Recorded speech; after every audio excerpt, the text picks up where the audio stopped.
ছয় সাত আট শুক্র শনি রোব 3 দিন ইসারে সব আমরা রমজান শরীফের মাস এই বছরও পড়ছে। গত বছরে আমার লাইফে প্রথম পেলাম, সেই জায়গায় অভিজ্ঞতাটা কম ছিল, কিন্তু এই বছরে একটা আমরা প্রস্তুত খুব ভালোভাবেই নিয়েছি। গত বছরেও কোনো অসুবিধে হয় না, এই বছরে ইনশাল্লাহ আরও অসুবিধে হবে না।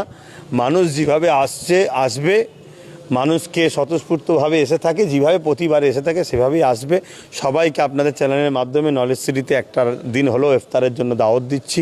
আমি নলেজ সিটিতে ইফতারের ব্যবস্থা করি এবং দরবারে এখানেও হয়, প্রতিটা দরবারে হয়, সব জায়গায় হয়। নলেজ সিটি বিশাল বড় জায়গা, ফাঁকা মাঠে হাজার হাজার লাখ লাখ মানুষ একসাথে ইফতার করে, সেটা আরও সুবিধা হবে, তার জন্য ব্যবস্থা হয়। আপনারা সবাই আসবেন, এটা দাওয়াত দিচ্ছি। সরকারের পক্ষ থেকে ইসলামে কোনো সহযোগিতা করা হচ্ছে না? না, সরকারের পক্ষ থেকে হয় না। মাঝে মাঝে শুনি সরকার নাকি কিছু কিছু টাকা দিচ্ছে, সেটা হয়তো যারা সরকারের চামচাগিরি করে তাদের ঘরে ভাগ বাটরা করার জন্য দেয়।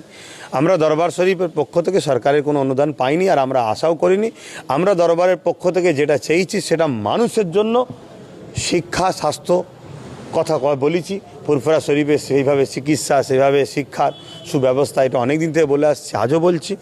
আর যদি তীর্থযাত্রী মানুষের জন্য সরকার কিছু করতে চায়, তার জন্য সুচিকিৎসার ব্যবস্থা করুক। এই 3 দিন মানুষের চিকিৎসা, মানুষ যাতে সুস্থভাবে যাতায়াত করতে পারে, তার জন্য যে প্রক্রিয়া করা দরকার।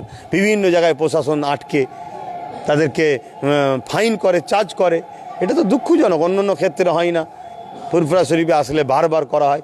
এটা মানুষের কথা, মানুষ বলছে, এগুলো অন্যায়। তবে হ্যাঁ, শুনেছি নাকি কিছু দেয়, তা সেটা হয়তো যারা সরকারের পক্ষে চামচাগিরি করে তাদেরকে দিয়ে দিতে পারে, সেটা আমার জানা নেই। মুখ্যমন্ত্রী 100 বেডের হসপিটাল মানে ভার্চুয়ালি উদ্বোধন করলেন কিছুদিন আগে। ও অনেক কিছু উদ্বোধন করেছিল, রেল উদ্বোধন করেছিল। মানে ফুরফুরা শরীফ, হ্যাঁ, রেল উদ্বোধন করেছিল ফুরফুরা শরীফে, রেল লাইন। আবার বরগিচে এসে বলেছিল ফুরফুরা রেল চলছে।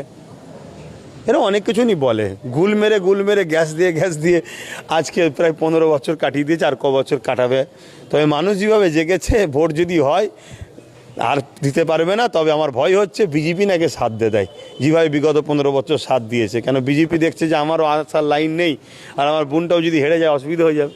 তো সেই জায়গাটা একটা ডিস্টার্বের ব্যাপার হলেও হতে পারে, ভোট হয়তো ঠিকভাবে নাও করতে দিতে পারে। আর যদি বিজেপি চাই, মানে কেন সেন্টারে তারা রয়েছে, যে সাথ দেবো না, তাহলে তো একদিন এরা জেলে চলে যেত না, এরা যা দুর্নীতি করেছে।